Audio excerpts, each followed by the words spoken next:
penyuluh ahli muda dari KPP Pratama Bandung Cibenying. Baik, sebelum kita mulai acara pada hari ini, ada baiknya kita awali dengan berdoa. Berdoa dalam hati dimulai.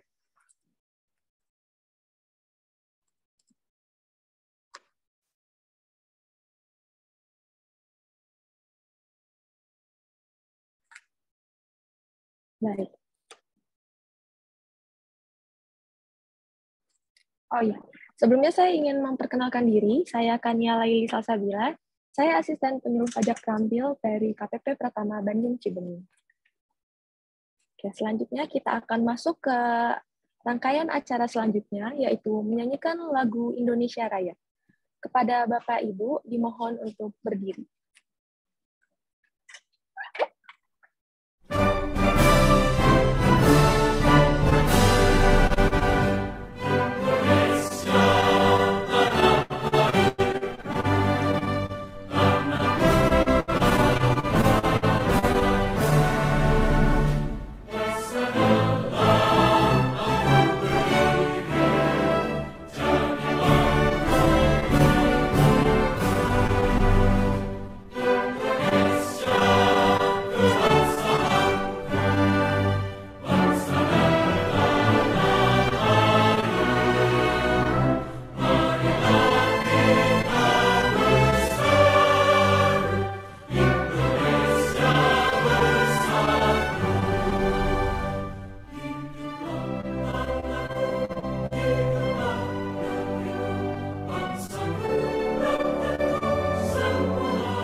Selesai. Baik, terima kasih Bapak Ibu.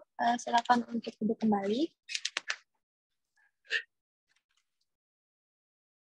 Acara selanjutnya yaitu sambutan dari Kepala Seksi Pelayanan KPP Pratama Bandung Cibenying. Kepada Bapak Riko Anjariadi, waktu dan tempat kami silakan. Oke, terima kasih. Teteh Kania juga ya, manggilnya Teteh juga ya. Oke, apa suara saya terdengar? Teh Kani, apa suara saya terdengar? Siap, terdengar Pak. Terdengar ya, oke ya. Oke. Ya. Bismillahirrahmanirrahim. Assalamualaikum warahmatullahi wabarakatuh. Selamat pagi, salam sejahtera untuk kita semua. Ya. Sampurasun. Ya. Jadi memang kalau di Priangan seperti itu ya, kita pakai sampurasun. Baik, selamat datang para wajib pajak, peserta BDS, terutama salam hormat buat Teteh Khalida Sofi, Teh Sofi katanya ya panggilannya ya.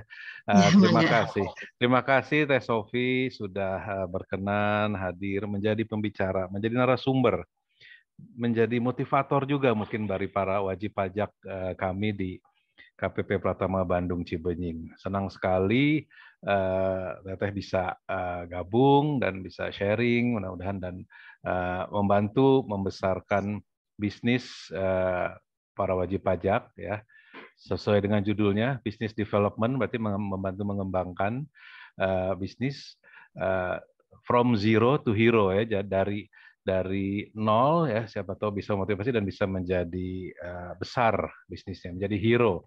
Kalau hero di sini mungkin kalau kami di kantor pajak ya, kalau bisnisnya besar ujung-ujungnya tentu bayar pajaknya juga ada gitu ya. Jadi dari seperti tadi ya advertisingnya ya, Anda adalah hero bagi kami para seluruh rakyat Indonesia atas pembayaran pajak para wajib pajak. Mungkin itu saja dari saya, diharapkan diikuti dengan seksama dan oleh para peserta ya.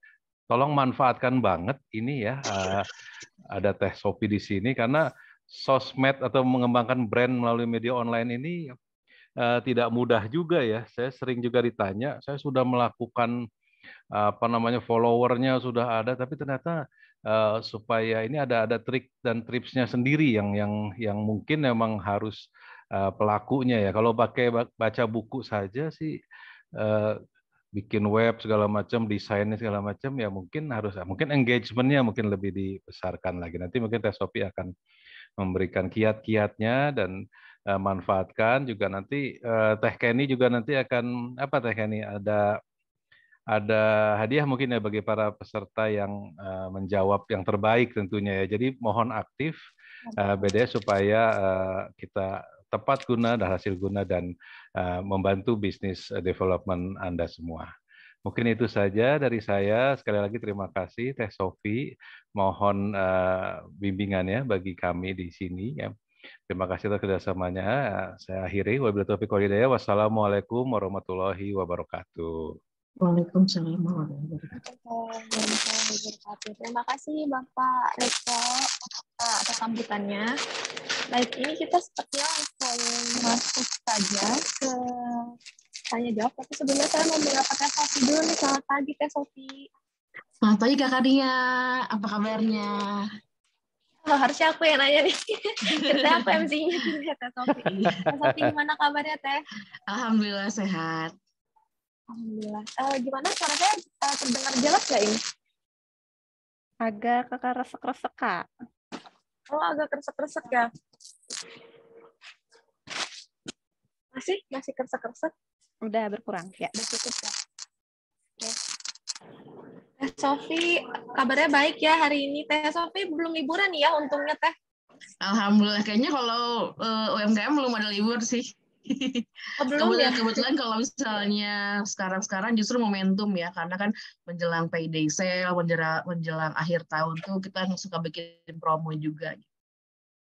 Oh gitu. Mungkin promo akhir tahun mungkin Teh ya bakal ada ya? Iya, betul-betul. Iya. Oke, ini kita sapa juga nih moderator kita pada hari ini, Teh Ina. Teh Rosina Dwi Rahadiani. Halo Teh Ina. Halo Kania, selamat pagi kawan pajak. Gimana kabarnya Teh? Baik, alhamdulillah. Selamat pagi Teh Sophie. Pagi Ocin. Ocin panggilannya. Iya. Kayaknya udah akrab nih ya Teh Ocin dan Teh Sophie ya. Kebetulan satu universitas, satu tempat kuliah. Oh, oke. Oh ya, ini saya juga mau mengingatkan nih Teh untuk peserta mungkin bisa menyalakan kameranya ya biar kelihatan muka cantik dan gantengnya kalau misalnya ada ya bisa bapak juga di sini. Tapi kalau intinya sih nyimak materi yang disampaikan pada hari ini. Oke, udah mulai pada on cam nih kayaknya. Terima kasih Bapak Ibu. Kita langsung aja ya, saya akan serahkan sesi selanjutnya kepada moderator kita, Teh Ina. Kepada Teh Ina, mangga, silakan.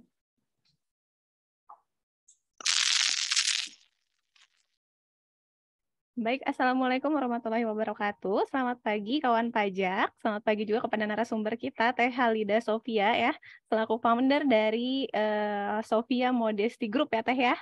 Iya betul. Ya, jadi brand nanti kita perkenalkan sedikit ya, Teh Sophia ini brand-brand yang ada di bawah naungannya Sophia Modesty Group ini apa aja. Dan Teh Sophia akan nanti memberikan kepada kita materi tentang sesuai dengan tema kita ya Teh ya, kiat-kiat membangun usaha UMKM melalui media online, karena usahanya Teh Sophie ini juga banyaknya atau mungkin hampir semuanya ya Teh melalui media online. Betul, hampir semua dari media online. Oh gitu. Kalau boleh tahu di apa aja tuh Teh? Di medianya apa? Instagram atau marketplace? Kalau media online itu kan memang sebenarnya banyak ya, karena kita berusaha untuk setiap ada di semua channel sosial media maupun e-commerce, dari mulai Instagram, dari mulai TikTok, dari mulai Shopee juga ada gitu. Oke. Dan juga ada websitenya juga. Oh, ada website juga ya. Berarti semua channel udah dirambah. Jadi pas banget nih Teh Sofi berbagi ilmunya ke kita. Mungkin para wajib pajak ataupun teman-teman yang memang mungkin ingin merintis usaha ataupun sudah memulai usaha dan ingin mengembangkannya menjadi lebih besar lagi gitu ya Teh ya. Sebelumnya, izinkan saya untuk membacakan CV dari narasumber kita.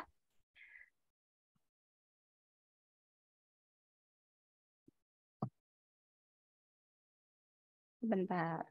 Oh, salah kayaknya. Kebetulan Teh Sofi ini sama saya juga satu universitas ya Teh ya.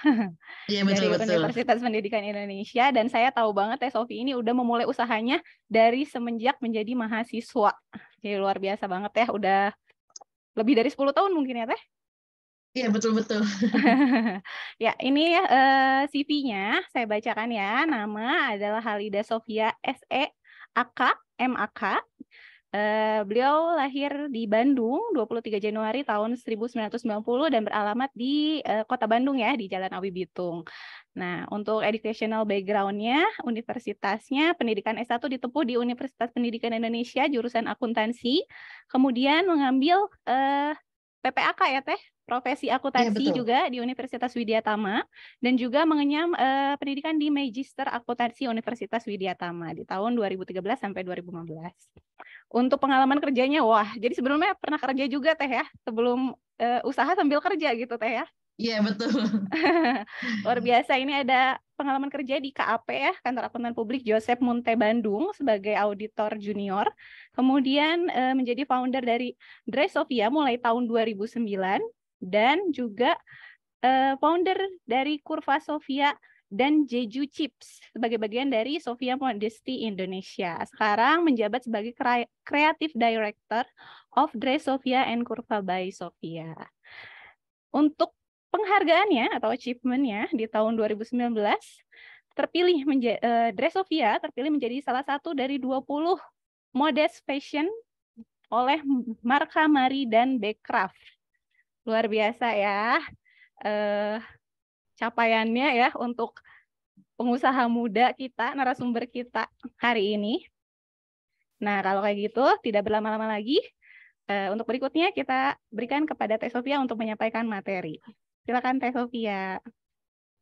Assalamualaikum warahmatullahi wabarakatuh. Halo, apa kabar semuanya? Semoga sehat Waalaikumsalam selalu ya. warahmatullahi wabarakatuh. Sebenarnya di sini kita juga, aku nggak cuman buat ngasih presentasi, tapi juga mungkin lebih ke sharing dan ngobrol-ngobrol berdasarkan pengalaman. Jadi mungkin kan pengalaman aku juga dari usaha, dari mulai mungkin dari kuliah sampai sekarang kan banyak sekali pengalamannya, dan juga ada mengalami fase-fase jatuh bangunnya juga, dan aku bakal sharing juga poin-poin apa aja sih yang bisa diterapkan juga dipakai biar nggak mengalami hal yang serupa. Boleh dimulai, Cik? Ya, boleh. Silakan di-share materinya. Oke. Oke, next aja langsung.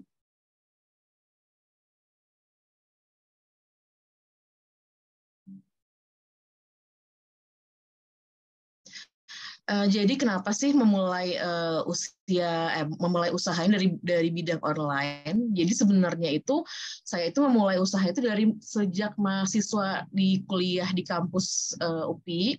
Jadi memang dari dulu itu kenapa bidangnya di pakaian atau fashion, sebenarnya nggak sengaja ya. Jadi sebenarnya nggak sengaja. Kebetulan melihat peluang teman, kebetulan aku waktu dulu itu saya sempat kuliah berefat pajak. Dan teman sekelas itu ada yang punya usaha kaos muslimah gitu kan.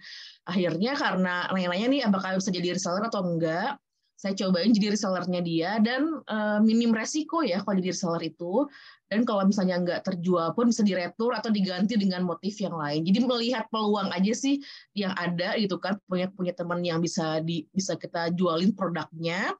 Kemudian juga kemudian tuh waktu awal menjual dan memasarkan itu sebenarnya nggak melalui media online, karena kan 2009 itu kan belum ada ya Instagram, kemudian juga Facebook juga mungkin baru mulai rame dipakainya kan.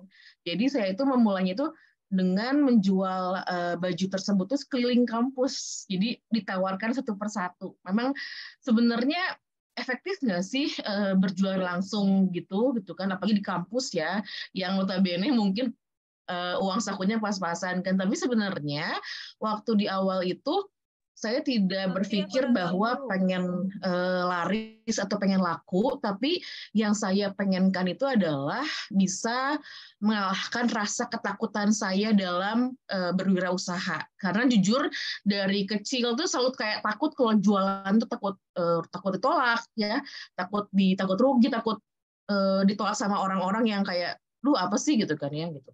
Nah, ketika saya berjualan di kampus itu kan keliling kampus kan, itu nggak sekali dua kali saya mendapatkan penolakan, tapi akhirnya dengan mengalahkan ketakutan itu menjadi membentuk mental bahwa oh ternyata saya bisa ya berhadapan dengan orang, menjual secara langsung. Dan juga meskipun nggak terjual gitu kan ya, tapi akhirnya saya bisa mengalahkan rasa ketakutan saya. Terus kemudian juga kenapa awalnya di online, jadi memang waktu dulu tugas kuliah itu kan memang banyak sekali.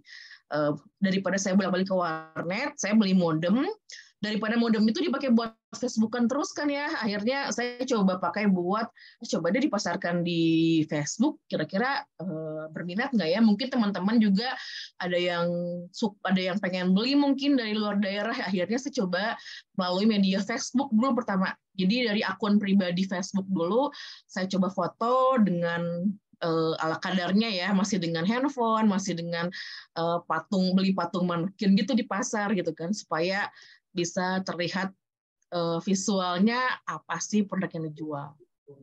Jadi awalnya itu berani dulu ya Teh ya? Karena emang takut banget kan ya, kayak aduh kalau misalnya nawarin tuh takut orang tuh nggak mau, banyak takutnya, takut ditolak, takut rugi gitu kan. Jadi memang mentalnya tuh dibentuk dulu gitu, pengen ngalahin ketakutan dulu, itu aja sih. Oke, berarti awal mula Teh Sofia ini dari reseller ya, belum punya brand waktu itu ya Teh ya? Iya, belum punya brand, dan kenapa waktu itu dinamain tokonya itu Dress Sofia, karena memang produk pertamanya itu adalah, asalnya kan kaos muslimah tuh, cuman kayak nggak laku kan akhirnya, karena nggak laku itu akhirnya tuh dijualnya ke keluarga aja sih, ke mama, ke adik-adik gitu kan ya, beli dong gitu kan ya. Nah, kenapa namanya Dress Bali? Karena waktu awal jualan jadi reseller itu memang aku tuh ngejualnya dress dari Bali. Jadi kenapa namanya toko ordernya Dress Sofia? Karena supaya orang tuh inget aja gitu, kalau beli dress, belinya di Dress Sofia aja. Oh, oke. Oke Teh, berikutnya. Boleh next. Nah, kenapa masuk ke ranah media sosial media Instagram? Karena memang dari Instagram itu kan baru mulai ada tuh 2012 ya. Dan aku udah mulai pakai nih di akun pribadi kan, cuma kayak belum jualan aja gitu kan, karena masih di Facebook. Nah, waktu itu pernah ada pengalaman buruk di Facebook, tiba-tiba akun berjualan di Facebook tuh tiba-tiba keblokir dan hilang. Nah, dari situ aku mulai kayaknya harus mulai merambah ke Instagram aja deh gitu kan, sambil harus punya backup cadangan akunnya juga gitu kan, supaya kalau orang nyari itu ada gitu. Akhirnya akun pribadi Dress Sofia itu sebenarnya dulunya akun pribadi saya sebenarnya, jadi karena ya udahlah pakai yang ada aja, akhirnya bertumbuh sampai sekarang, terus juga bertambah followersnya, kemudian juga kita perbaiki konten-kontennya juga, karena kan kalau dulu kan kayaknya nggak merhatiin konten ya, yang penting tuh ada foto, kemudian orang tertarik ya udah beli gitu. Tapi seiring memang perkembangan digital, online, media sosial media, kemudian juga persaingan juga, mau nggak mau kita juga harus membentuk brandingnya, visualnya di sosial media supaya terlihat lebih keluar karakter dari brandnya tersebut. Lebih next Kak. Next aja mungkin. Nah ini adalah yang mungkin yang di kurva Sofia mungkin Kak. Nah, kalau yang ini, yang sebelumnya lagi Kak, sebelumnya lagi. Nah, kalau ini kurva Sofia adalah brand baru aku di tahun 2020. Kenapa baru bikinnya tuh 2020? Karena memang waktu itu kan pandemi, dan juga memang ada penurunan juga di Dress Sofia, dan aku memanfaatkan lagi peluang dari bahan baku kain yang daripada nganggur di gudang kan kemudian rusak, akhirnya aku coba riset bikin brand baju plus size, modest juga tertutup, Dan juga memang aku udah riset setahun juga nih sebenarnya. Aku udah setahun riset, cuman belum ada eksekusi untuk membuat brandnya. Akhirnya karena mungkin pandemi dan aktivitas juga mungkin banyak di rumah gitu kan. Akhirnya aku coba bikin brand namanya Kurva Sofia juga. Jadi perbedaannya adalah kalau Kurva Sofia itu lebih fokusnya di brand plus size untuk perempuan-perempuan yang memiliki ukuran di atas biasanya. Jadi next Kak. Jadi pandemi itu malah membuka peluang baru gitu ya Kak ya? Iya, karena kan dulu kan waktu awal-awal PPKM kan kayak bingung kan jual apa. Orang-orang pada jual piyama, pada jual baju rumah gitu kan ya. Kan kayak udah banyak aja gitu kan. Nah, aku ngerasa kayaknya ini bisa dimanfaatkan juga nih daripada bahannya kayak nganggur gitu. Nah, setelah 12 tahun memiliki usaha ya, aku menyadari banyak banget bahwa perjalanan tuh sebenarnya nggak mudah ya, ada naik turunnya. Kemudian juga kadang-kadang kita tuh kadang-kadang tahu teorinya, tapi kadang-kadang beda ya ketika menjalaninya, karena memang proses belajarnya itu adalah ketika di pengalaman sih, gitu kan. Karena kita pernah gagal produksi, gagal jualan, gagal launching, tapi kan dari gagal-gagalnya itu adalah membentuk supaya gimana ya cara supaya next-nya tidak terjadi lagi. Nah, dari 12 tahun ini aku sadar bahwa sukses itu terplanning. Terplanning itu apa? Artinya kalau kita pengen misalnya bikin produk atau launch produk, itu tuh semua ada persiapannya. Termasuk aku bikin brand yang Kurva itu, meskipun tahun 2022 tahun yang lalu ya, tapi aku sudah menyiapkannya dari setahun ke belakang. Aku menyiapkan risetnya, aku cari dulu bahannya, kemudian modelnya, kemudian juga kompetitornya mainnya siapa aja sih brand-brandnya gitu kan ya. Aku beli produknya dari brand-brand yang lain, dan aku coba banding-bandingkan apakah yang lebih baik gimana gitu kan. Jadi aku tuh benar-benar menyiapkan, sadar bahwa semuanya itu butuh planning. Jadi mulai persiapannya sampai launchingnya, sampai bikin produknya, aktivasinya, dan sampai berjualan. Jadi jangan sampai kayak meskipun ada peluang ya udah yang penting jual aja dulu gitu kan. Tapi semuanya harus matang persiapannya. Kemudian juga yang kedua, yang namanya usaha itu benar-benar butuh banget fokus dan energi yang besar. Ya, jadi itu tuh akan sangat menyita waktu dan energi kita juga. Jadi pastiin memang ketika kamu nyemplung di usaha, ya udah tanggung basah ibaratnya ya. Jadi emang ya udah total aja gitu, fokus aja dengan apa yang bisa kamu kerjakan di usaha itu. Jadi memang makanya penting banget buat take your time buat jaga kesehatan, terus juga buat kadang-kadang kan kita kalau lihat orang-orang ada tuh yang punya usahanya banyak gitu kan ya nggak apa-apa sih, nggak masalah gitu. Yang penting adalah tapi kalau misalnya kita pengen mulai, lebih baik fokusnya di satu dulu aja. Baru mungkin kalau udah ketemu polanya, ketemu sistemnya, kita perbaiki dan kita rubah sampai hulu sampai hilirnya, baru kita bisa bikin bisnis yang baru. Jadi memang harus benar-benar, karena ibaratnya ngurusin satu brand aja tuh udah lumayan effort ya. Kalau misalnya banyak brand, pasti banyak juga fokusnya terpecah gitu kan. Jadi harus komit 100% gitu ya. Kalau emang pengen sukses tuh benar-benar harus all out gitu ya. Iya betul. Jadi kayak memang ibaratnya kalau misalnya usaha ya udah, kalau kamu emang senangnya di bidang makanan atau nggak mungkin pakaian, ya udah mau itu segimana susahnya, senangnya ya udah jalin aja.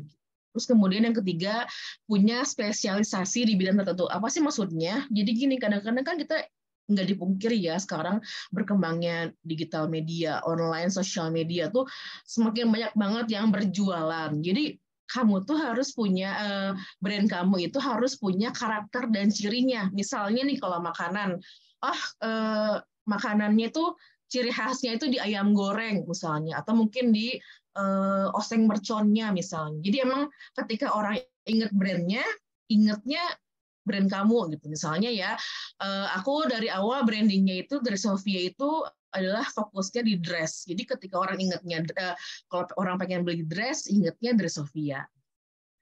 Terus kemudian juga yang keempat, siapa yang bisa cepat beradaptasi, itulah menjadi pemenang. Semenjak pandemi mungkin dirasain juga sama teman-teman, bahwa perkembangan sosial media tuh cepatnya luar biasa sekali. Orang yang mungkin biasa belanjanya offline di toko, di mall, sekarang bisa di online ya. Terus juga sekarang udah mulai ada nih live streaming kan di TikTok atau mungkin di Tokopedia, di e-commerce kan ya. Ya kalau meskipun sebenarnya live streaming adalah hal yang baru juga buat aku juga gitu kan selama setahun ini, ya mau nggak mau kita kan harus bisa beradaptasi ya dengan perkembangan zaman dan juga target audiens. Mau nggak mau, kita pun mesti belajar hal baru sampai kita menemukan polanya. Oh, seperti ini ya, ternyata live streaming itu kan. Padahal dulu tuh zaman-zamannya pakai foto pun cukup ibaratnya, pakai video pun cukup. Tapi ternyata sekarang masih nggak cukup, masih butuh live streaming juga. Ya udah kita ikutin aja gitu kan, sesuai dengan karakter brand kita.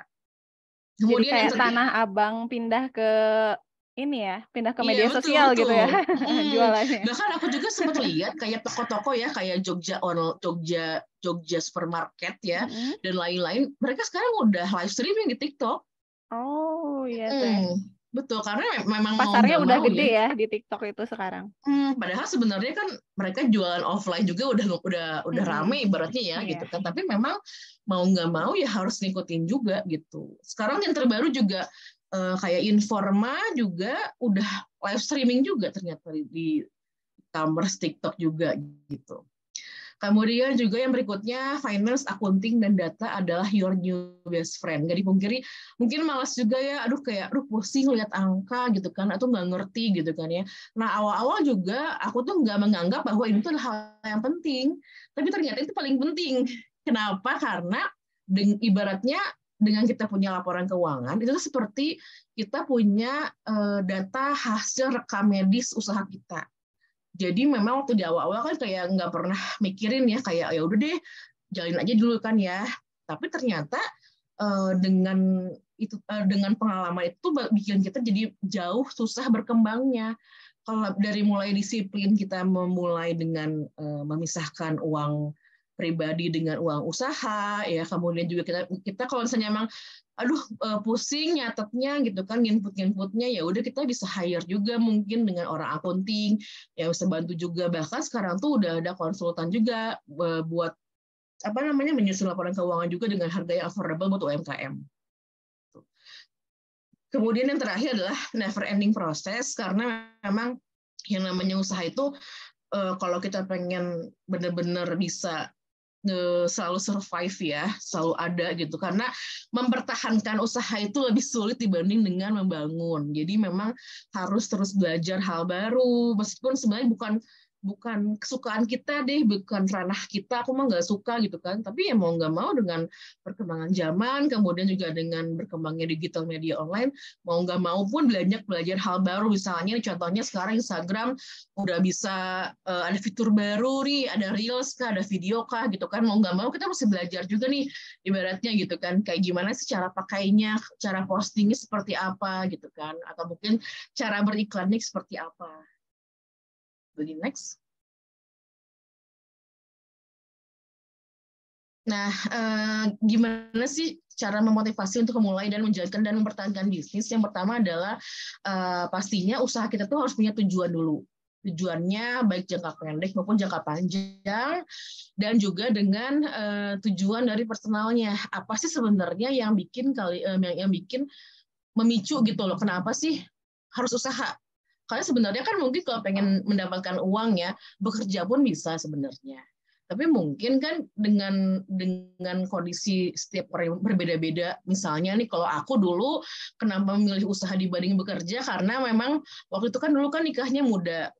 Kemudian punya anak juga, bayi, dan agak repot kalau kerja di kantoran gitu. Jadi memang kenapa aku memilih usaha adalah supaya punya waktu fleksibel antara mengurus rumah, anak, dan juga bisa tetap produktif juga di usaha. Jadi dengan dua irisan ini, tujuan dari usaha dan juga tujuan dari personal, bisa kita ketemukan nih kenapa sih. Jadi alasannya adalah kenapa sih saya harus usaha dan kenapa saya harus bisa mempertahankannya. Jadi ini adalah menjadi energi terbesar supaya bisa terus survive dan long last di usaha kita juga. Go next.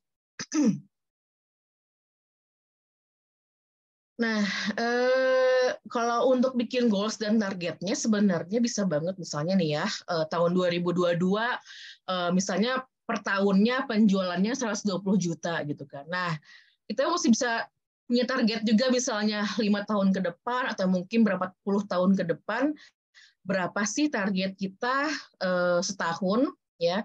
Memang mungkin kelihatannya besar ya, ini semuanya per tahunnya kan ada yang 2023 500 juta, 2024 2,4 M, 2025 3,6 M sampai 2026 nih kan ya angka apa namanya pengenaan pajak kan 4,8 M tuh kan ya.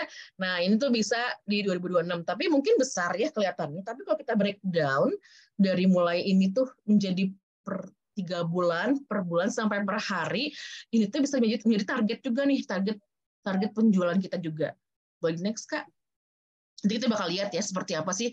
Nah, misalnya ya, kita punya target nih tahun 2022 itu pengen punya target berjualannya itu omsetnya 120 juta.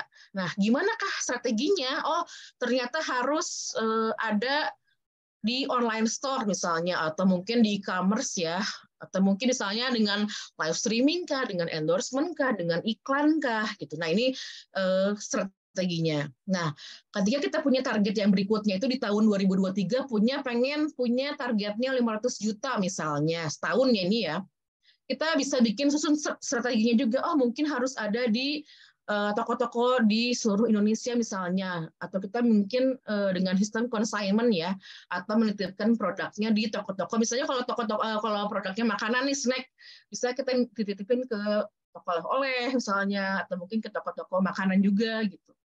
Nah, ketika kita naik ke tahun 2024 misalnya targetnya 2,4 M, otomatis strateginya pun akan bertambah lagi nih. Jadi nggak cuma online store, nggak cuma consignment store, tapi juga menambah reseller kah atau mungkin agen kah gitu. Nah, timeline setiap tahun ini bisa banget di breakdown menjadi per 3 bulan atau per quarter, per bulan hingga menjadi per minggu atau per hari. Jadi kita ketahuan nih, oh ternyata 120 juta ini kalau di breakdown menjadi 12 bulan kan setahunnya 10 juta ya.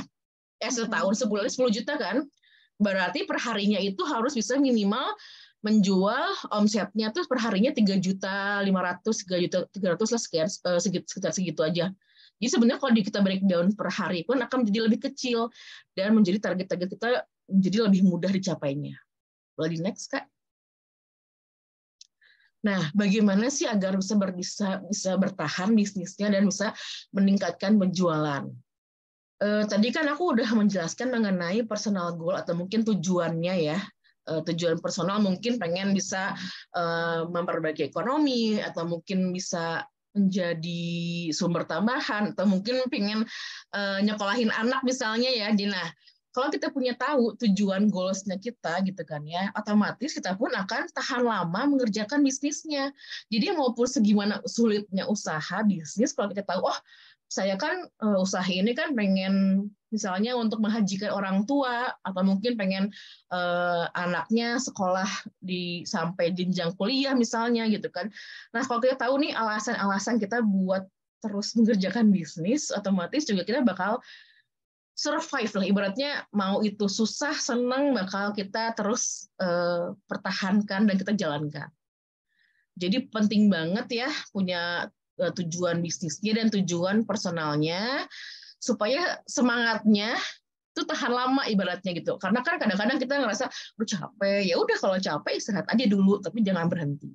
Karena kenapa? Karena yang namanya punya bisnis atau usaha itu sangat-sangat banyak mengkonsumsi energi dan waktu kita. Jadi harus tahu nih alasan kita punya usaha atau punya bisnis itu apa. Boleh next. Nah, bagaimana sih cara meningkatkan produktivitas penjualan? Nah, tadi kan kita udah ngomongin target ya. Targetnya misalnya per tahunnya 100 juta, tadi kan per tahunnya 500 juta. Tapi gimana sih cara achieve-nya, cara mencapainya seperti apa sih gitu kan ya. Nah, yang pertama adalah kita mesti punya dua hal dulu nih. Yang pertama, produk atau service buat yang jasa, dan juga target marketnya, audiensnya siapa sih kira-kira orang yang beli ya, karena kita nggak bisa produk kita tuh nggak bisa dijual ke semua orang.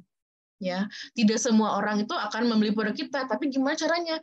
Misalnya nih produknya itu misalnya pakaian apa namanya, pakaian yang kita jual, misalnya pakaian Desovia misalnya ya. Berarti kan target marketnya adalah misalnya perempuan dengan usia 22 sampai 30 tahun. Kemudian juga perempuan itu punya harus tahu nih dia kerjanya gimana, apakah dia kerja, kuliah ataupun jadi ibu rumah tangga.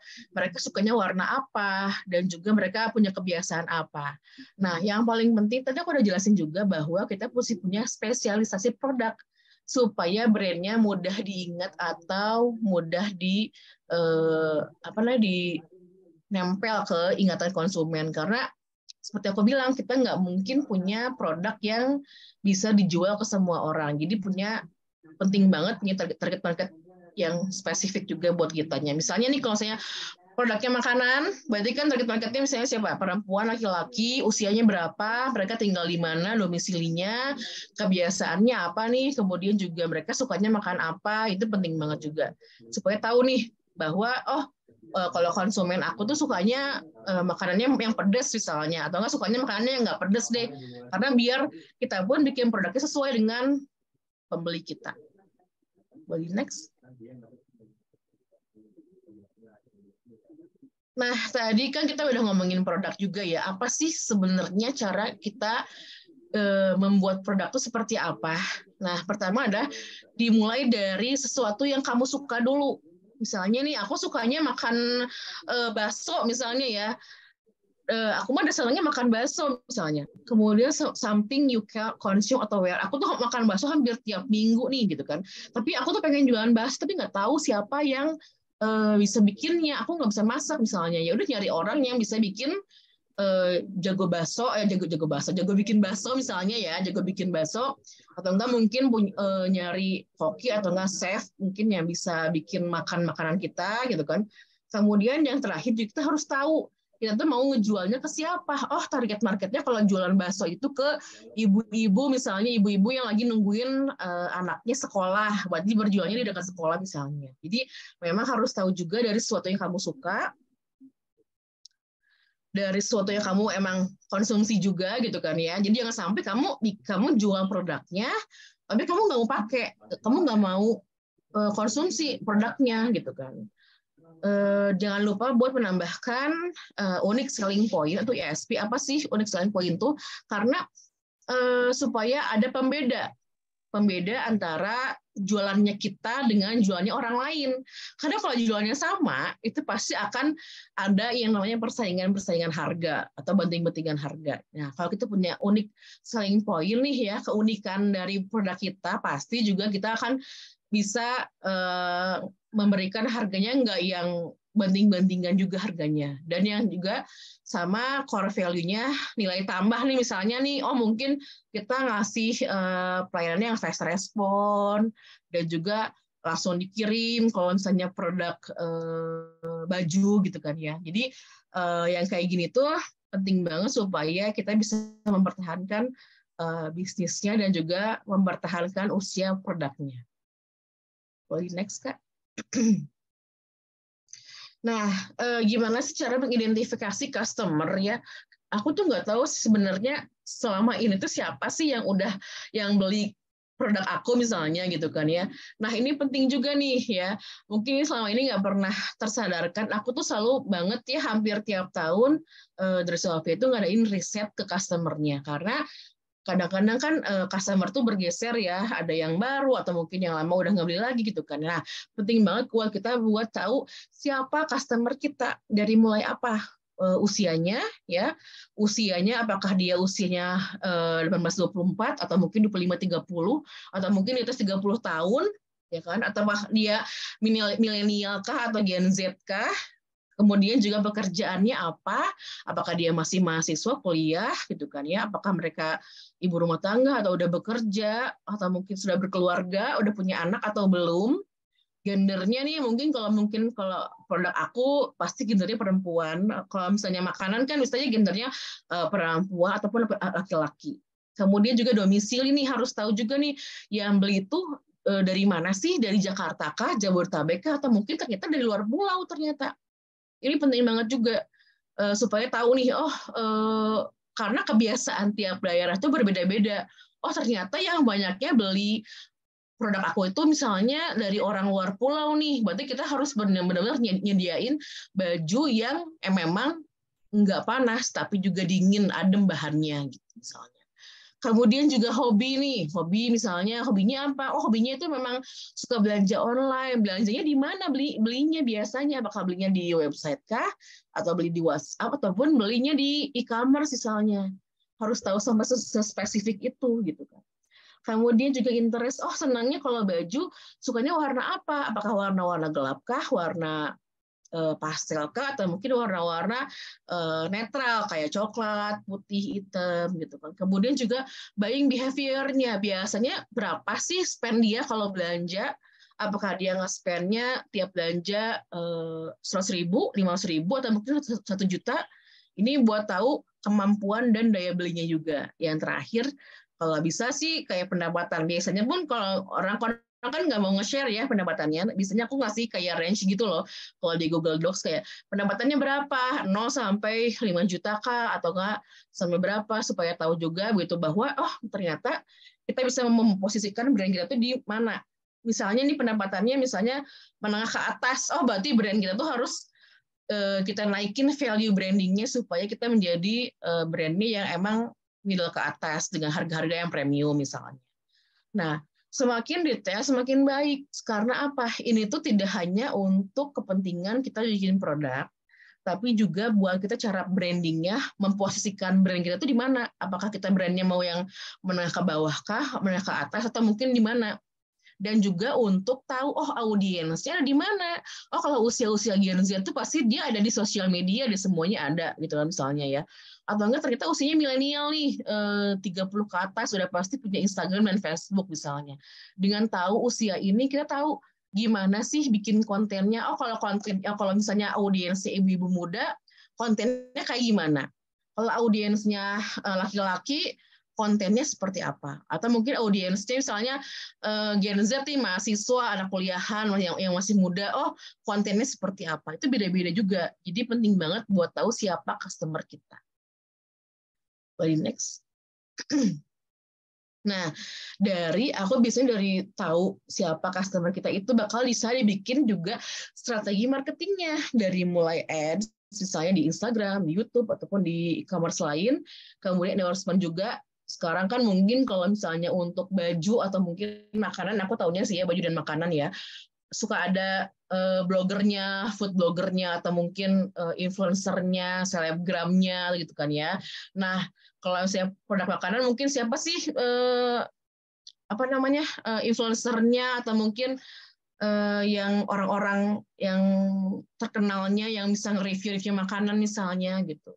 Kemudian juga bisa kita bikin nih konten-kontennya seperti apa. Apakah konten-kontennya bikin resep makanan, atau mungkin konten-kontennya mix and match baju, atau mungkin konten-kontennya itu lebih ke edukasi, misalnya pendidikan misalnya kan. Konten-kontennya lebih ke kebutuhannya untuk mengedukasi orang-orang juga. Dan juga strategi marketing itu bisa juga masuk di e-commerce-nya. Apakah kita perlu ada shopping nggak sih? Perlu ada Tokopedia nggak sih? Atau mungkin perlu ada TikTok nggak sih? Ya tergantung dari audiensnya kita. Lagi next. Nah, tadi aku udah sempat sedikit share ya mengenai pentingnya itu punya financial report dan juga data sales. Itu untuk pentingnya untuk diagnosa bisnis ya. Pastinya juga nggak cuma diagnosa bisnis juga, tapi juga untuk keperluan membayar pajak juga nih kan ya. Terus juga harus tahu juga apakah kita tuh dalam keadaannya rugikah ataukah untungnya. Kalau ruginya berapa? Kalau untungnya berapa? Cakupannya itu bisa di laporan arus kas, neraca, laba rugi, sampai perubahan modal. Kalau mungkin memang masih awam nih kayak, aduh aku kayaknya masih nggak bisa deh nyusun laporan keuangan kan ya, pusing misalnya kan ya, karena kan mungkin juga kita harus bisa ini dan itu gitu kan. Bisa juga dengan hiring orang akunting misalnya, orang akunting dengan pajak, atau juga bisa dengan konsultan pun banyak sekarang. kebetulan aku punya teman juga nih, temannya dari adik aku juga, dia punya konsultan penyusunan laporan keuangan juga bisa. Karena memang sekarang tuh kalau misalnya kita jago di semua hal kayaknya nggak mungkin ya. Jadi memang kalau misalnya kita bisa didelegasikan, ya delegasikan aja. Boleh next, Kak. Nah, ini sedikit tips juga dengan kita punya laporan keuangan itu, kita bisa ngapain sih ya? Pertama kita bisa bikin goals dari finance-nya ya. Misalnya target penjualnya berapa sih per tahun, per 3 bulan atau per hari. Ini tuh ngebantu banget, apalagi kalau misalnya kita berjual di e-commerce ya, atau mungkin di e-commerce seperti Shopee dan TikTok atau Tokopedia, itu bisa kelihatan. Kita tuh hari itu udah kejual berapa piece sih, atau mungkin udah kejual omsetnya berapa sih. Nah, ini buat ngebantu juga gitu. Yang kedua juga pisahkan rekening pribadi dan bisnis. Ini penting banget juga. Ada teman aku juga yang masih mencampurkan ini ya. Memang susah sih ya buat komitmen juga. Tapi kalau kita punya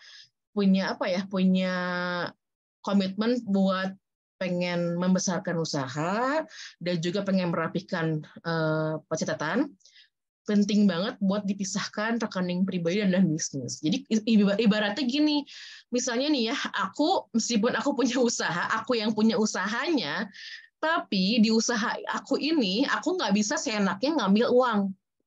Karena itu uang punya usaha, bukan uang aku. Jadi ibaratnya aku pun sama dengan karyawan yang lain, aku pun digaji juga tiap bulannya. Jadi supaya disiplin juga untuk kayak misalnya ATM dan lain-lain itu bisa dipegang sama akunting atau sama finance. Jadi aku ya sebagai owner hanya dapat gaji aja dan juga mungkin bonus tahunan kalau misalnya dengan laporan tahunan dengan laporan keuangan yang mungkin misalnya ternyata profit nih, mungkin bisa bagi hasil juga, bagi hasil keuntungan juga gitu. Kemudian juga catat semua pemasukan dan pengeluaran sampai hal-hal yang paling kecil, sampai hal-hal yang kayak ibaratnya ongkos Gojeknya atau enggak ongkos ongkos kirim bolak-balik pakai Gojek misalnya, kan nggak ketulis ya, harus tertulis semuanya sampai hal-hal yang paling kecil, sampai Rp1 pun juga gitu. Supaya tahu nih kemana sih uangnya, kok perasaan kok omsetnya banyaknya tapi kok uangnya nggak ada ya, kemana ya. Nah, ini juga biar tahu nih gitu kan, supaya tahu nih kadang-kadang dapat stroke, kadang-kadang ya udah simpen gitu kan, kalau misalnya gitu kan bisa disimpan juga di hektar atau mungkin dikasihin ke bagian akunting. Nah, dengan kita mengetahui laporan keuangan, itu tahu banget sebenarnya kemana sih pengeluaran kita. Misalnya nih, kita misalnya omsetnya 100 juta. Oh, ternyata HPP produknya itu misalnya di 40%. Bisa nggak sih HPP-nya ini ditekan? Ditekannya dari mana, Kak? Misalnya, mungkin biaya jahitnya mungkin terlalu mahal, bisa ditekan lagi nggak ke penjahit? Atau mungkin ternyata bahan baku kainnya agak tinggi nih, bisa nggak kita cari lagi supplier bahan yang lebih murah? Dari HPP ini bisa ketahuan, kita bisa tekan nggak harga pokok penjualan, harga pokok produksi bajunya. Kemudian juga kita bisa klasifikasi juga si persentase biaya marketingnya. Ternyata terlalu besar nih biaya iklannya. Karena dari omset 100 juta itu ternyata biaya iklannya 30%. Wah, ketinggian. Karena biaya marketing itu biasanya itu 10% dari omset. Jadi kalau bisa jangan lebih kecil lebih bagus sebenarnya. Kemudian juga biaya operasional nih, fixed cost dan lain-lain. Ternyata fixed cost-nya kegedean. Apa sih yang bisa ditekan? Atau mungkin misalnya terlalu boros, misalnya dalam penggunaan listrik dan lain-lain, bisa juga kita efisiensikan juga di sini. Atau mungkin juga ternyata karyawannya terlalu banyak misalnya ya, gitu kan ya. Ternyata mungkin mesti dievaluasi nggak, apa sih mungkin ada karyawan yang bisa diefisiensikan nggak, atau mungkin job desk-nya atau mungkin harus ditambah, atau mungkin bisa cek lagi juga dia gimana sih KPI-nya gitu. Nah, dengan kita mengevaluasi ini dari pengeluaran ini, kita bisa banget mendapatkan profit margin-nya berapa persen sebenarnya. Dari sini kelihatan apakah kita harus menaikkan harga jual kah atau menekan biaya. Dari sini kan bisa dicek juga gimana sih kita strateginya juga buat supaya tetap profitnya bagus, marginnya. Karena yang penting juga buat punya margin sehat. Kenapa? Karena tidak hanya untuk perputaran modal juga, tapi juga untuk kelangsungan. Misalnya nih kita ada pelatihan, seminar bisnis, atau seminar apa, bisa juga dengan biaya dari sini. Jadi penting juga untuk punya margin yang sehat. Kemudian juga stock opening juga nih, tiap bulan, tiap hari bisa disesuaikan dengan kebutuhan juga. Kalau aku sih biasanya kan sih rutinnya di sebulan sekali. Jadi dihitung berapa persediaannya, dicek juga keluar masuk barangnya juga gitu. Kemudian yang terakhir, dengan seperti ini tuh bisa dibikin strategi dan evaluasi keuangan, apalagi nih mau akhir tahun kan ya, mungkin selama ini biaya marketingnya belum efektif, bisa juga kita evaluasi juga buat kedepannya menjadi lebih baik juga. Boleh di next. Nah, selain laporan keuangan, penting juga biasanya aku punya data penjualan harian, mingguan, atau bulanan. Biasanya tuh tim aku tuh, kita punya grup ya, jadi mereka tuh masing-masing mereport hari ini tuh terjualnya berapa, apa aja, dan berapakah nominalnya. Dari situ biasanya aku ketahuan, oh ternyata produk ini banyak keluar ya, gitu kan ya. Oh ternyata produk yang lain tuh ada yang belum keluar sama sekali, misalnya nih slow moving produk yang barangnya yang emang jarang keluar deh, gitu kan ya. Oh mesti gimana caranya, mesti biar keluar, gitu kan ya. Ataupun misalnya ini ada produk yang emang laris ya, tiap hari keluar banyak, oh mungkin harus dinaikin juga nih jumlah stoknya juga gitu misalnya. Kemudian juga data penjualan produk buat tahu nih mana sih produk yang kita yang best seller yang mana, produk yang mendatangkan traffic atau penjualan itu yang mana, atau mungkin produk yang paling besar ke marginnya itu yang mana. Kemudian juga data kenaikan followers, kalau kita mungkin mau mengevaluasi juga strategi marketingnya, atau mungkin juga data biaya marketingnya juga, supaya tahu nih jangan sampai kita mengeluarkan biaya marketing tapi hasilnya tuh nggak ada apa-apa, nggak ada impact apa-apa. Nah, jika terjadi masalah, apa sih yang harus dilakukan? Jujur aja selama hampir 13 tahun punya usaha dan bisnis tuh, masalah tuh kayaknya hampir tiap hari, tiap bulan, tiap minggu selalu ada. Dari mulai mungkin masalah dari marketing, sosial media, produk, gitu kan, SDM, finance juga, sampai bahkan masalah hal-hal kecil ya. Ini tuh masih masalah bisnis ya, belum juga masalah-masalah yang lain mungkin ya, yang personal juga. Nah, tapi mindset-nya itu adalah masalah itu ada supaya kita bisa berkembang dan bertumbuh. Ibaratnya kalau kita nggak dikasih masalah, kita nggak akan tahu dong mana yang salah, mana yang benar, dan mana yang harus diperbaiki. Jadi tiap kita ada masalah tuh mungkin bisa tulis juga nih, kayak misalnya nih kita punya problemnya di marketing nih kan ya, terlalu besar biayanya gitu kan, gimana sih caranya supaya lebih efisiensi lagi gitu kan ya. Atau mungkin misalnya masalah-masalah di gagal bikin produk, aku pernah juga sih gagal bikin produk ya, gagal produksi ya, jadi ada miskomunikasi dengan penjahit gitu kan. Nah, dengan pelajaran seperti itu aku tuh jadi belajar, oh ternyata kita harus bikin standar operasional prosedur untuk produksi juga nih, supaya tahu nih orang-orangnya kalau mau produksi itu rules-rulesnya atau langkah-langkahnya harus ngapain gitu kan. Kemudian juga yang lain-lain tergantung juga dengan masalah yang kita hadapi juga. Di next.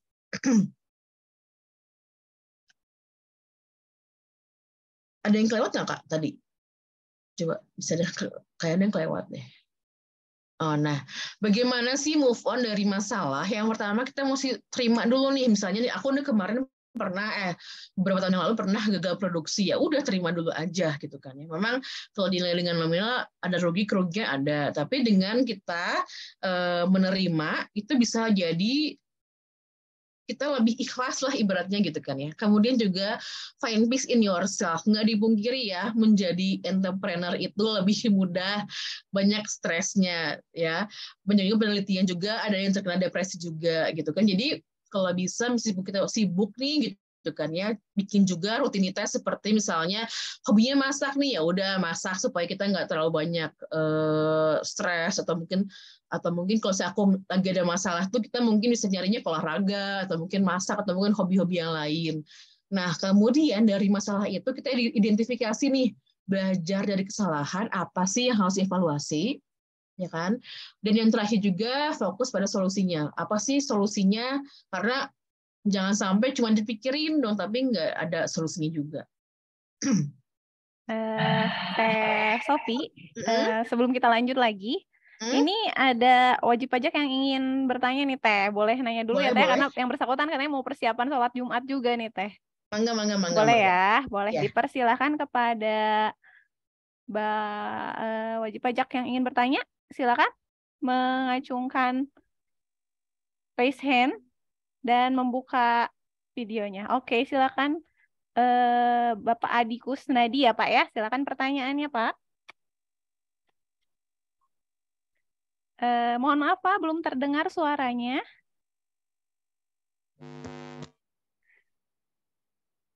Belum terdengar juga Pak. Mohon maaf.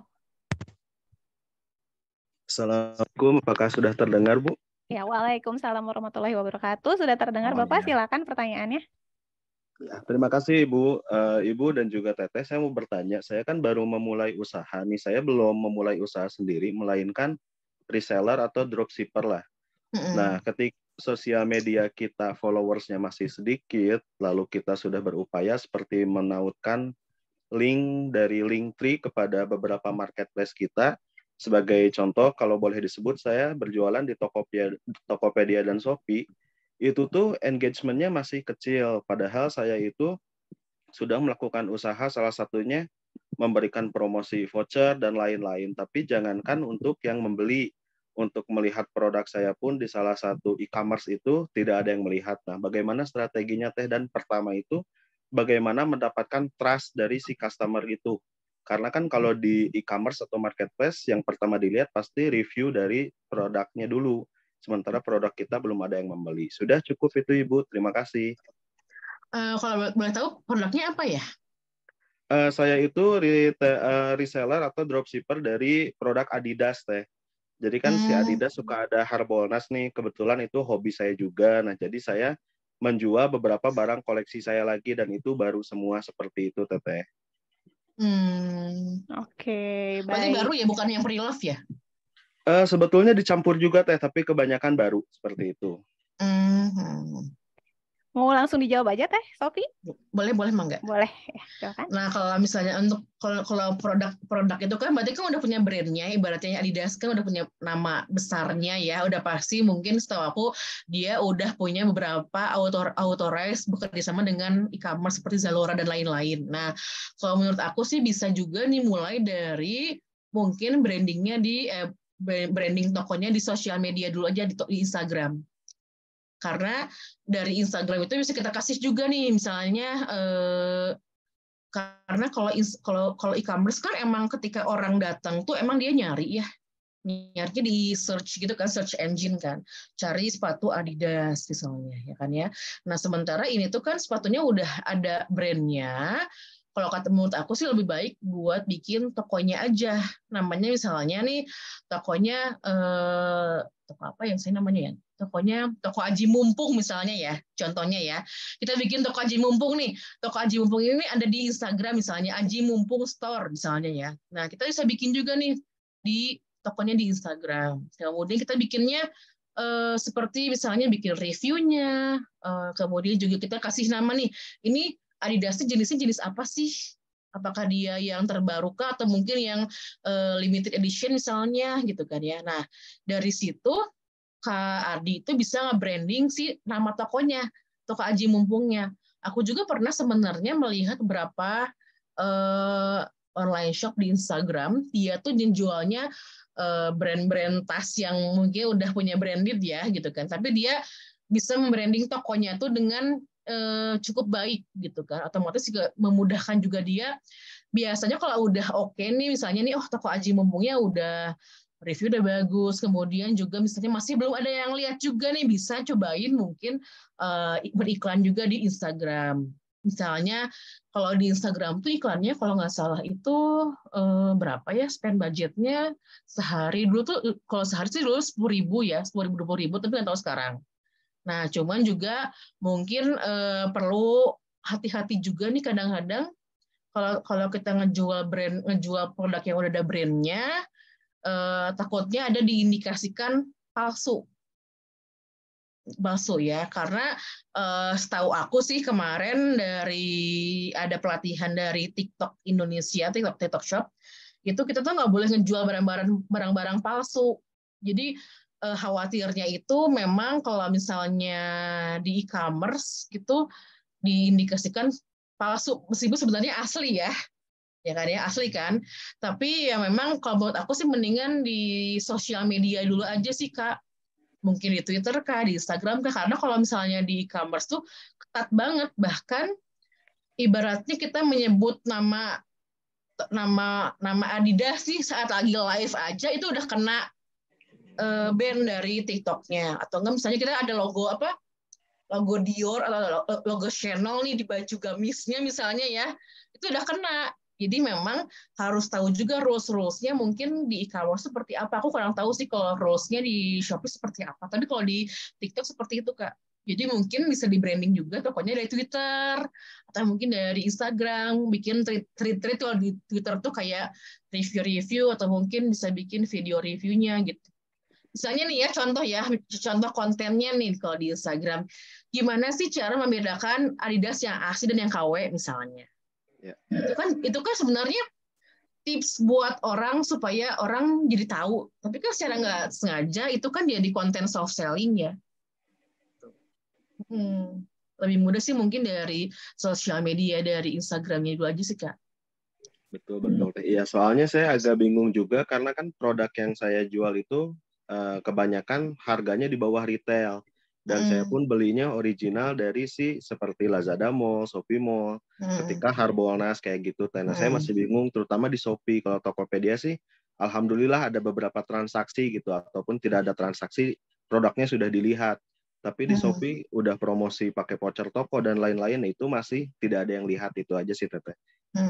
Ya mungkin bisa dibikin juga sih Kak, kayak tadi aku bilangnya di sosial media, di Instagramnya atau mungkin di Twitternya. Jadi nanti tuh kayak orang tuh nanti ingatnya tuh bukan Adidasnya, tapi juga toko misalnya Aji Mumpung Store-nya misalnya. Jadi mungkin bisa juga ditambah nih mungkin produknya sama merek lain yang Puma atau mungkin yang Skechers dan lain-lain gitu sih Kak.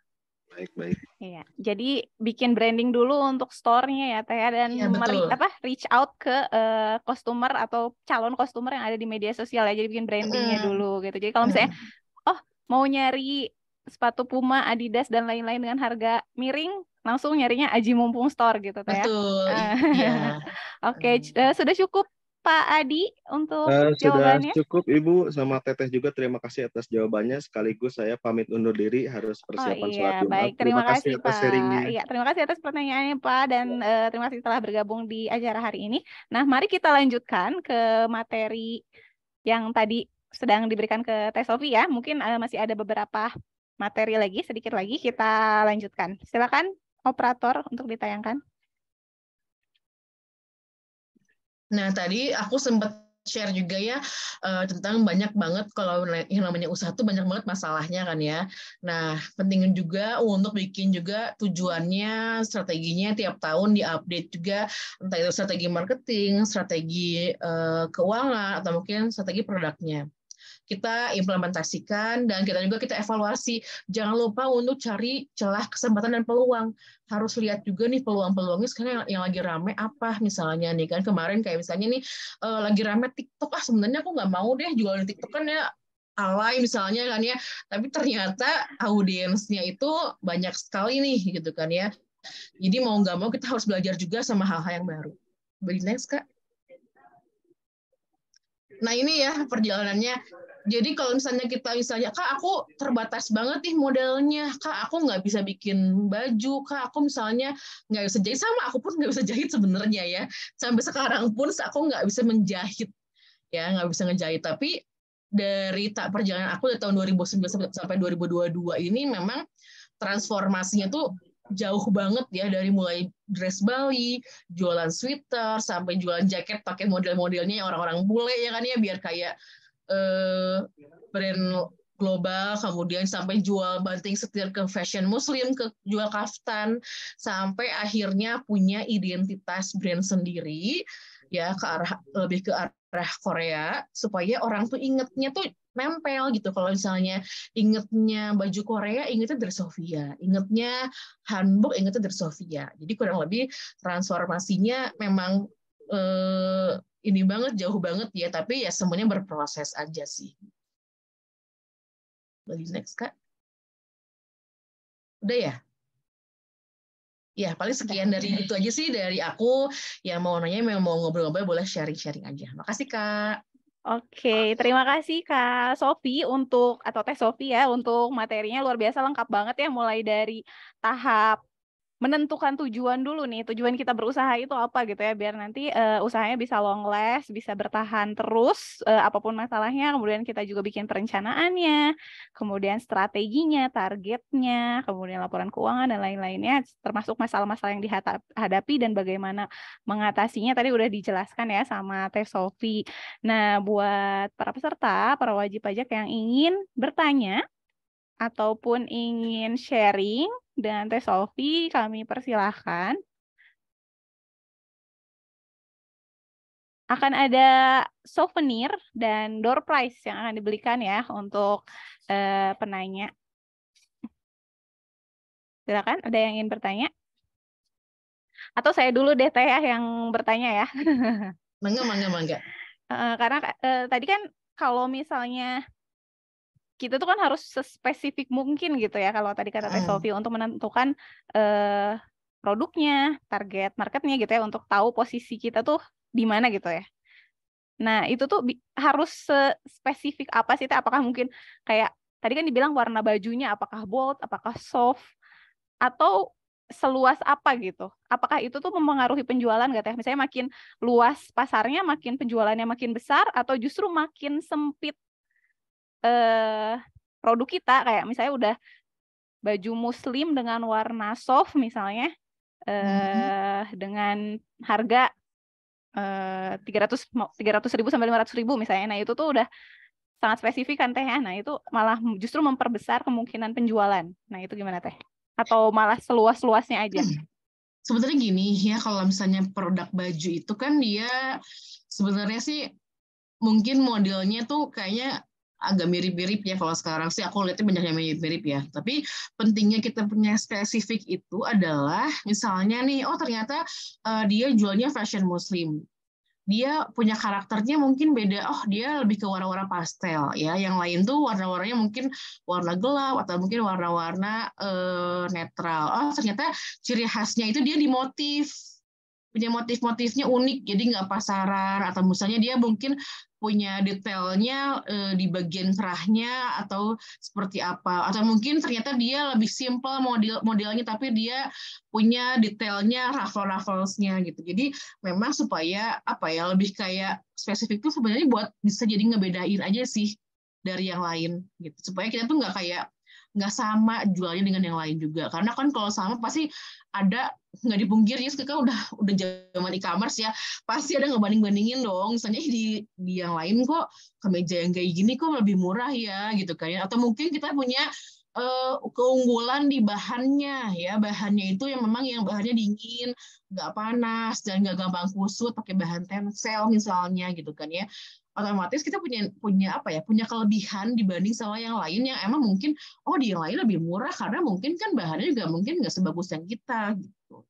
Otomatis konsumen pun akan apa ya, ibaratnya akan lebih rela memilih misalnya membeli yang lebih mahal sedikit, yang lebih mahal tapi awet, daripada dia beli kemeja misalnya yang lebih murah tapi tahunya panas, gitu nggak rapi atau membrudul misalnya, seperti itu. Jadi penting juga buat tahu nih, kita tuh pengennya gimana sih keahliannya. Apakah kita pengen misalnya keunggulannya di model kah, di motif kah, ya, atau mungkin di bahan kah, gitu kan? Emang mungkin karena targetnya misalnya pekerja kantoran nih, mungkin dia harus unggulnya di bahan dong sama kualitas jahitan misalnya. Jadi kayak kita punya keunggulan di masing-masing aja sih. Karena memang kalau kita unggul di semua hal kayaknya agak susah gitu.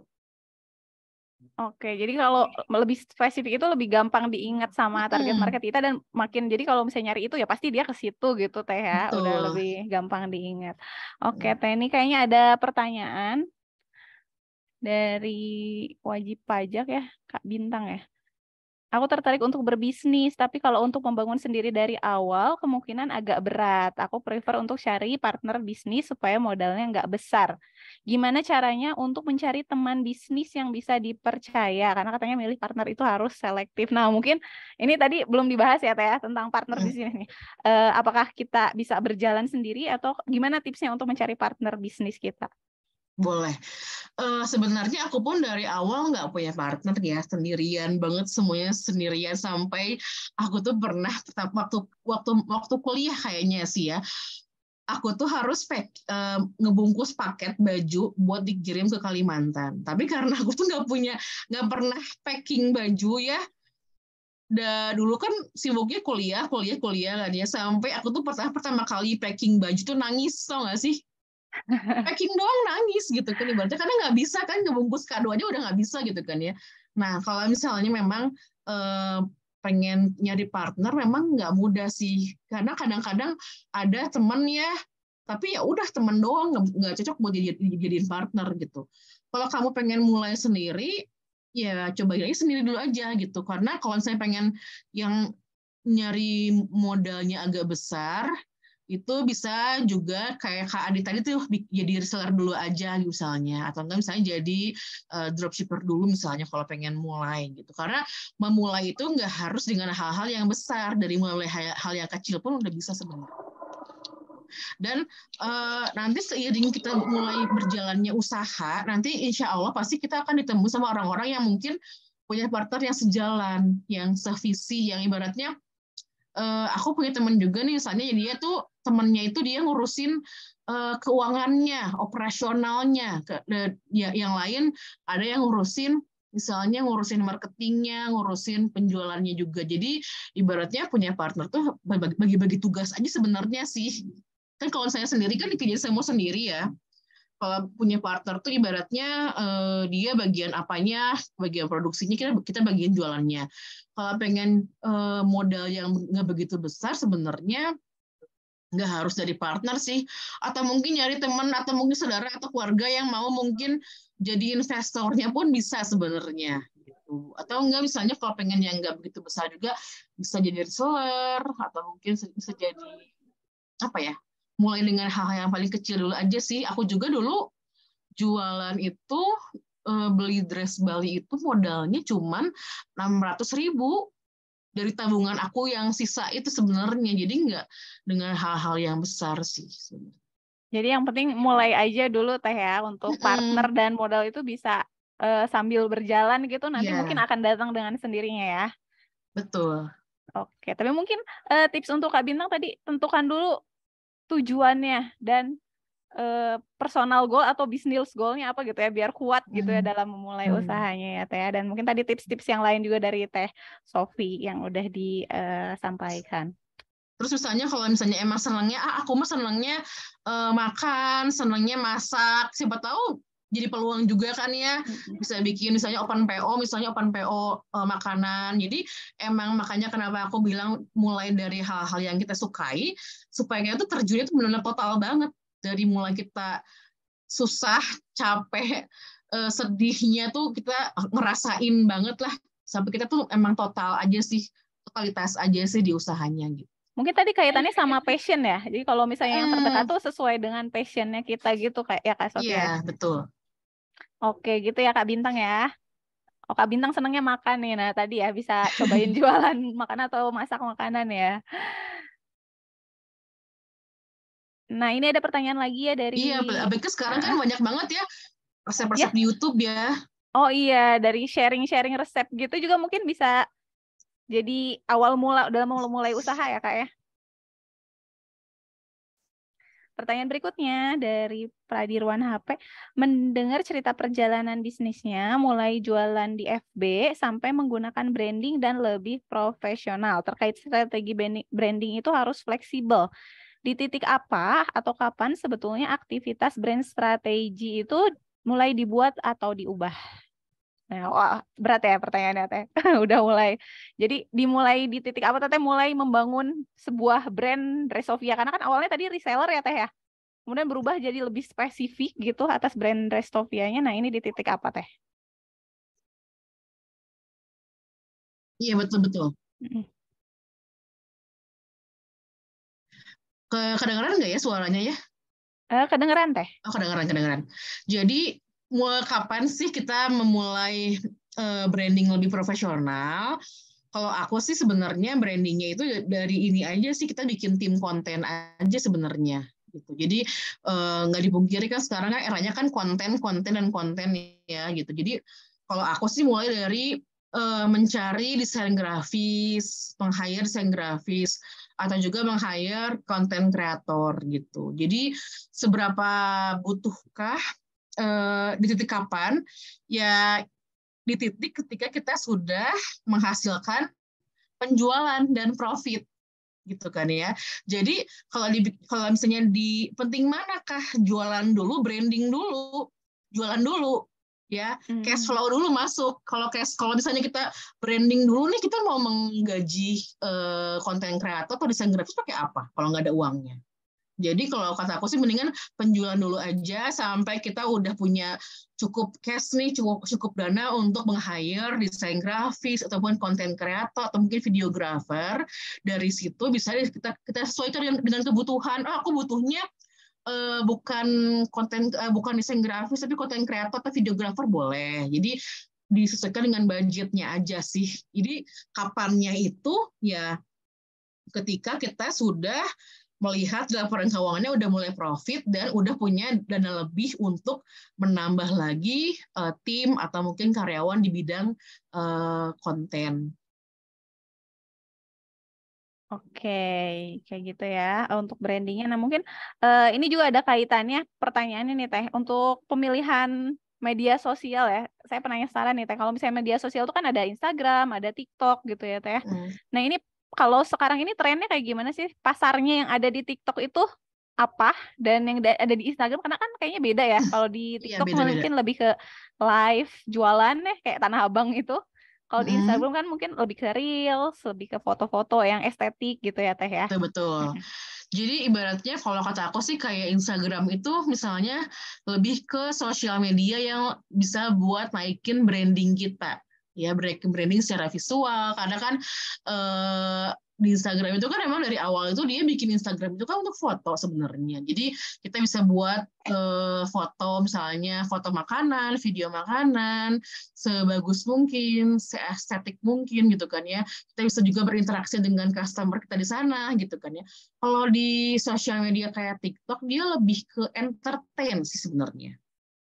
Ya, makanya mungkin konten-kontennya tuh konten-konten yang emang banyaknya lebih orang tuh kayak mungkin capek seharian gitu kan ya, bosen lihat update-update teman-temannya di Instagram, nyarinya kemana? Ke TikTok, nyari entertain, entah itu resep masak kah atau mungkin misalnya konten-konten yang emang dia emang senang gitu kan ya. Jadi lebih ke aku lihatnya sih TikTok tuh lebih kayak platform yang mengentertain sih, makanya mungkin dia pinter juga sih orang TikToknya ketika dia melihat bahwa ada peluang baru di sana, langsung dibikin kayak e-commerce-nya, marketplace-nya. Tapi penting ya Teh untuk masuk ke semua platform tersebut. Maksudnya ketika kita udah punya usaha, kita penting untuk bisa masuk juga gitu ya. Aku sebenarnya dulu nggak berekspektasi besar ya di TikTok ya, karena kan aku kan dulu mikirnya kan alay kan juga joget ya kan ya, terus juga mikirnya tuh kayak aduh brand-brand yang apalagi brand-brand kayak brand-brand luxury kan tuh kayaknya nggak akan masuk di kesana, tapi ternyata sekarang itu nggak cuman itu aja gitu, bahkan sekarang tuh banyak banget konten-konten estetik juga aja di sana gitu, brand-brand luxury pun udah masuk ke sana juga gitu. Jadi memang ibaratnya Kalau kita pengen survive dan terus bertahan, ya kita mesti ada di setiap channel sosial media. Jadi ketika orang lihat, oh buka Instagram, lihatnya brand A. Buka IG, adanya brand A. Jadi kita ketemu terus sih sama brand A ini nih dimanapun dia ada gitu berarti. Oke. Nah, ini Teh mungkin pertanyaan terakhir dari saya ya Teh ya, penasaran juga ini. Untuk produk-produk nih yang Teteh jual gitu ya, misalnya produk kan tadi ada A, B, C, D, mungkin ada yang fast selling ya, ada yang slow selling. Nah, untuk brand-brand yang sisa-sisa produk ini Teh, misalnya kita jualan, kemudian ada sisa produk yang agak susah terjual atau belum terjual, nah itu tips and triknya gimana sih Teh? Apakah di diskon serendah mungkin atau gimana gitu Teh? Sebenarnya banyak banget sih cara untuk menjual barang-barang yang slow moving ya. Pertama bisa dengan diskon atau enggak misalnya dibikin kayak bundling buy one get one atau mungkin dibikin kayak buy two get one. Atau misalnya kemarin itu aku tuh habis ngejual barang-barang yang slow moving tuh malah lewat live. Ya, lewat live di TikTok itu langsung kayak ibaratnya kayak dibikin lelang aja gitu. Jadi kayak first pay first get gitu. Jadi banyak banget caranya, jadi nggak harus dari diskon atau kita mungkin rubah cara jualannya, mungkin kalau dulu mungkin lebih ke ke foto, ke video, ke review, atau mungkin sekarang harus di live kah mungkin ya, atau mungkin juga kita harus juga belajar gimana caranya supaya nge-review, karena kan kalau live itu kan langsung ya, nge-review secara langsung ya, jadi banyak banget cara sebenarnya sih buat merubah yang slow moving itu. Ini pun penting banget sebenarnya slow moving itu buat data ke kita ke depannya. Oh mungkin kita sebenarnya harus nggak bikin produk yang seperti ini lagi misalnya, bikin produknya yang emang yang lebih kencengnya di bestsellernya atau mungkin yang di fast movingnya. Oke, Teh. Jadi bisa nggak cuma lewat diskon ya, tapi tadi bisa lewat ganti cara marketing strateginya, cara ganti penjualannya juga udah gitu, bisa channelnya. Oke, betul. jadi untuk meraih pasar yang berbeda gitu ya, mungkin akan membeli produk kita. Oke, Teh Sophie kayaknya udah cukup ya mungkin materi kita dan diskusi kita, sharingnya dari Teh Sophie untuk hari ini. Terima kasih banyak Teh, lengkap sekali dan mudah-mudahan menjadi ilmu yang bermanfaat bagi para wajib pajak UMKM ya untuk bisa mengembangkan bisnisnya untuk menjadi lebih besar lagi dan bisa bertahan menghadapi perubahan kondisi baik itu ekonomi, sosial, politik dan lain sebagainya ya. Saya kembalikan ke MC kita, Teteh Kania. Silakan Kania. Oke, terima kasih Teh Ina dan Teh Sophie sebagai moderator dan materi kita pada hari ini. Jujur dari tadi saya benar-benar nyimak karena kalau kita ngobrol sama teman itu kayaknya hampir lebih dari 50% itu ada niatan untuk usaha gitu, kayak pengen deh melakukan usaha, tapi emang benar kata Teh Sophie, banyak keraguan-keraguan, jadi kita itu kayak mungkin hanya sekedar pingin aja gitu, untuk mulai itu sangat susah ya Teh Sophie. Jadi yang intinya sih sebenarnya kalaupun memang ada niat, kita mulai dulu aja gitu ya Teh Sophie ya. Iya betul. Oke. Nah ini sebelum kita mengakhiri, mungkin kita ada sesi foto bersama terlebih dahulu. Mungkin untuk adminnya bersiap-siap untuk mengambil foto. Untuk Bapak Ibu dimohon untuk menyalakan kameranya. Oke, kita siap-siap foto ya. Satu untuk slide pertama dulu, 1, 2, 3. Salam satu bahu mungkin ya Teh Sophie. Jadi kalau untuk di DJP itu ada istilahnya salam satu bahu Teh Sophie. Oh iya. Seperti ini bentuk tangan. Gini. Iya. Iya. Jari jempol dan kelingking saja. Oke. Salam satu bahu. 1, 2, 3. Oke, Kak Bintang boleh untuk slide selanjutnya. 1, 2, 3. Terima kasih semuanya Bapak Ibu yang telah hadir di Zoom BDS KPP Pratama Bandung Cibenyi pada hari ini. Saya Kania Laila mengucapkan selamat berlibur karena ini udah akhir tahun. Selamat menikmati hari-harinya bersama keluarga, Dan selamat tahun baru juga. Kita akan menyambut tahun 2023 dengan penuh semangat. Oke, itu saja. Saya Kaniela Yusufabila, pamit undur diri. Terima kasih. Apa? Oh ya, makasih juga Teh Sofi. Selamat berlibur ya Teh ya. Oh, Iya, enggak ya, enggak libur. selamat. Semoga bermanfaat ya. Iya, selamat tahun baru ya Teh Sofi ya.